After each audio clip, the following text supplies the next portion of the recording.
So you're very welcome back to the channel. And today I'd like to explain to you why I chose Olympic rifle shooting. So you might or might not know, for me, life changed in an instant in 2022.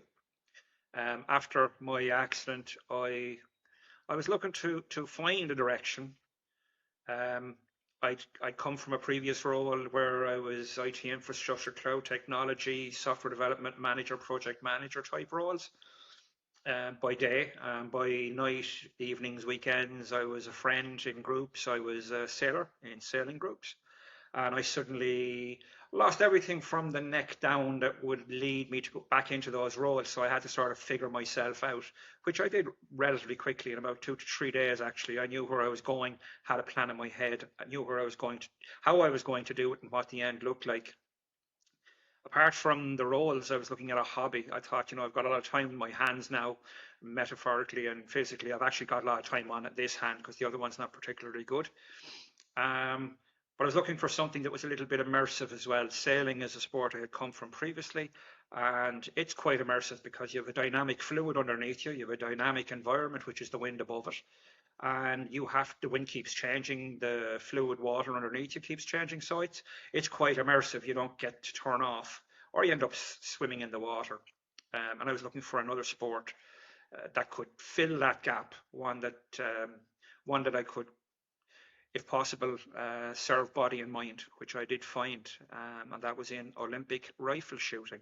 Um, it's the same as the able-bodied version of it, but we do it from wheelchairs.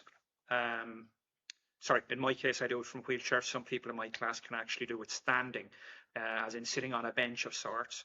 However, it's the same sport, same distances, um, and the same discipline involved.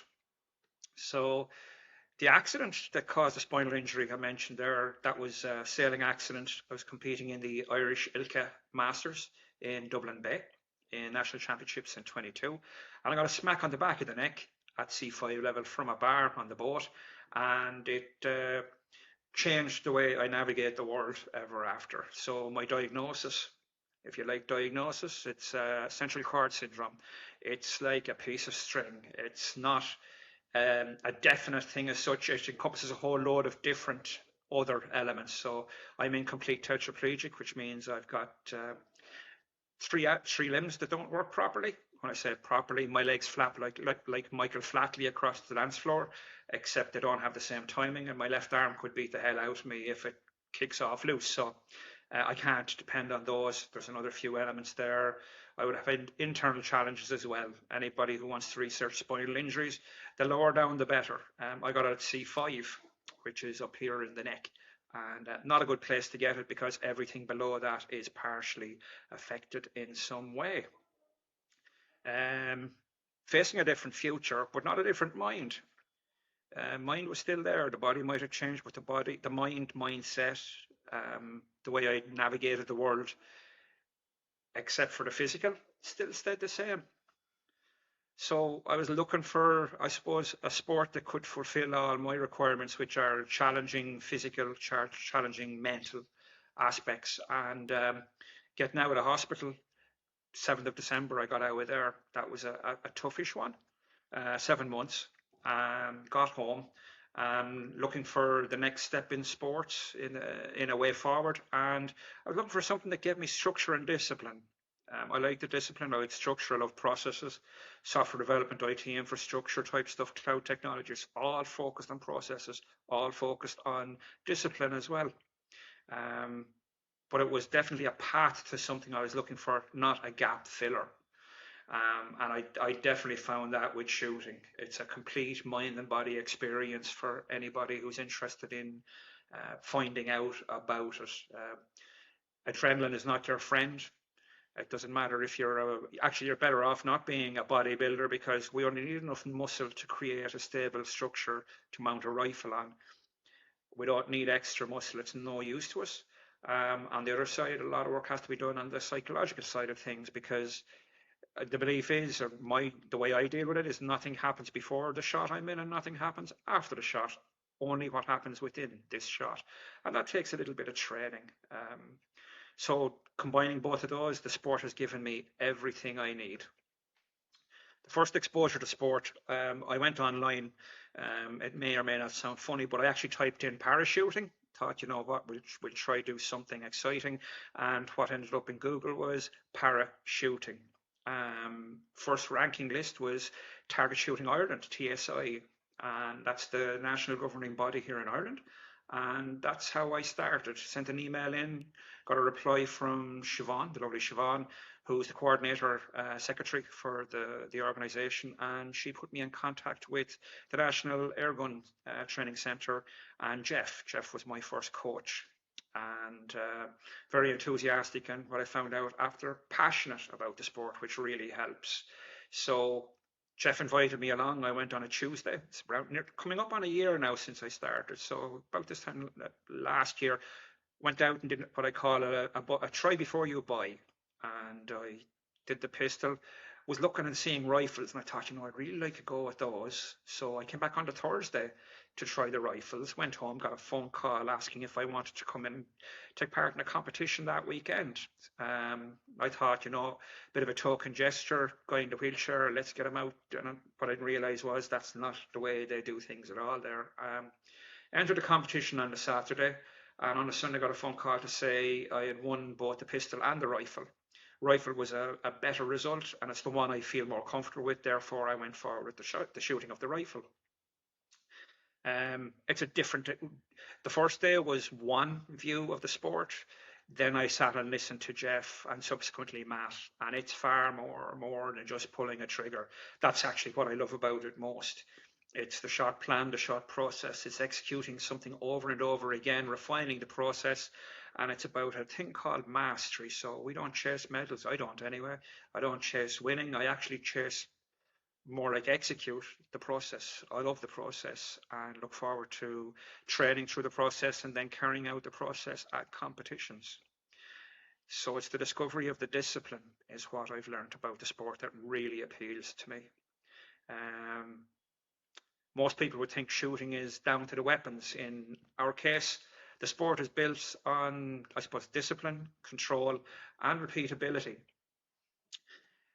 We talk about margins, small margins in our sport, and I'll show you this because most people have access to one of these. And the reason I'm using it is if you look very closely at the tip of it, you'll see a ball, and that's the ballpoint pen. That's the size of our target. That's 0.5 millimetre. That's the bullseye of the target that I'm trying to hit. The distance is 10 meters. The circles around the bullseye form the 1 ring, 2 ring, 3 ring, 4 ring, and so on until you get to the dead center. If it wasn't already complex enough, there are decimals between each number. So 1, 1.1, 1.2, and so on to 2. The 10 ring is 0.5 millimetre, and it's got 10 rings within that 0.5 millimetre. And if I want to compete at the top level, I've got to hit that 0.5 millimetre 60 times as close to perfectly as possible. So you don't get medals for hitting a 10. A 10 would be acceptable in most cases, but the group I want to compete with, they hit the dead center close enough, 10.5 we'll say and above. If you think about it, 0.5 millimetre divided by 10 is what you're looking at, and I have to be hitting closer the top end of that ring precision. You have to control the breathing. You have to control your body movements. If you think about it, I can see my heart rate in the foresight. It just flicks over and back. And the whole thing is that you don't shoot while it's moving, I suppose, in one way, but you control every element you can. So physically, you don't want your body hopping around anywhere. Because if you think about it, you're trying to hit a 0.5 millimetre 10 meters away. Anything you do with your body is going to move away from that dead center. It's about focusing the mind, the body, but it's repeatability of the process too. You have to shoot 60 shots just to compete. Our competitions qualifiers are 60 shots, and you have to be hitting 10.5 and above to secure any hope of getting into a final. The top 8 are usually picked, and out of that, 24 shots are taken, and the top 1 is the gold, second silver, and so on to bronze. It's all about execution under pressure. Similar to business decisions made in business under pressure, you really need to be strong in what your process is to make those decisions and make sure they end up correctly. We don't have negative numbers in this case. You don't follow numbers. If it's a 10, you don't follow the number. If it's a 10.9, you don't follow the number. You follow your process and you focus on your process. And the better you execute your process, the better the number is. If you can think of the number is history. It tells you about the story of the process, but you have to focus on the process. The better execution of the process, the better number that results, but then forget the number. So if you can believe in the outcome once you've validated it as being possible, and then you execute the process, an executed process perfect delivers, if you want, the right number at the end. So yeah, we're mostly about process, not numbers. Numbers are a byproduct, if you want to look at it like that. And medals are really a byproduct. If you were only chasing medals, there's probably only 4 people, 5 people in the world that are going to be winning medals on a regular enough basis. Um, if you don't love the process, I think maybe a different sport is what you'd want to look for. The journey I'm on, it's more than competition. It's actually a book that I read. I was introduced by Jeff earlier on and Matt. Um, it was called Falling in Love with the Process of Being Great. And it's a very, very basic book, but the message is massively important. This sport, possibly in other sports, you have to love the sport, not just when you're winning. You love the sport all the time. You love the sport on the good days and on the bad days. There has yet to be one day I don't get up looking forward to following the process and following my plan. I train between 6.5 and 7 hours per day. Starting first training session is at 6 in the morning. Last one is at 8 o'clock in the evening. That leaves me loads of time, by the way, for the social side of things. If you think about a 12-hour day, take out 6.5, 7, that means I'm doing nothing for 5. So it's not a lot, no more than anybody else ever does. What I believe in is pursuing excellence through disciplined process, and each time slot is filled with a process. The process it could be a training session on, for example, sight picture, which is aligning rear sight with the foresight with the target. There's a plan before that, as in what I want the outcome to be. I create the process to deliver it. I execute the process. I measure the process. Simple enough system. It doesn't have to be overcomplicated. And I improve through repetition and the learnings. This will sound odd. So for me, there are no failures in failure itself. There's learning through failure. So if I don't succeed in something, the investigation, once it's not destructive, I learn more from the learnings of the failure than if I just float it through. A perfectly executed shot tells me nothing about the process other than things went well. But if I didn't execute it properly, I get to investigate what element there was, and there's a broader learning based on that inspection, if you want, once it's not destructive. And I believe that we're building something meaningful over time. The team behind me as well. You've got Liam at the top, the president, Siobhan, you've got Daniel, you've got Stephen, you've got Jeff, you've got Matt, you've got Ray. I have a lot of people behind me who are all passionate, and that's a big thing you need, and I need. I need passionate people around me so that I can actually go forward, because you need an energy around you. For the days where perhaps you need something just a little bit more than your own focus and discipline to get you through. I suppose rifle shooting is the path that became a passion from a hobby, if that makes sense.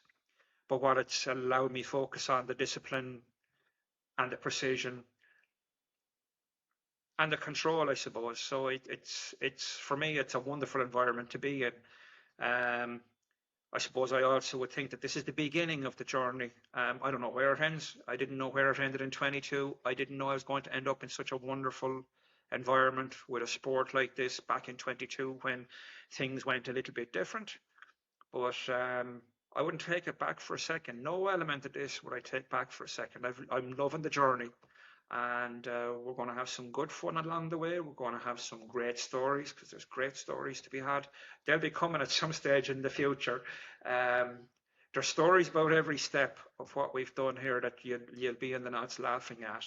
And I'm going to document all the journey as much as possible on this channel. And I was just thinking of the next video I might do. I'm thinking of documenting or verbalizing to me why mastery matters more than medals ever will. And I just want to thank you for dropping by. Thank you.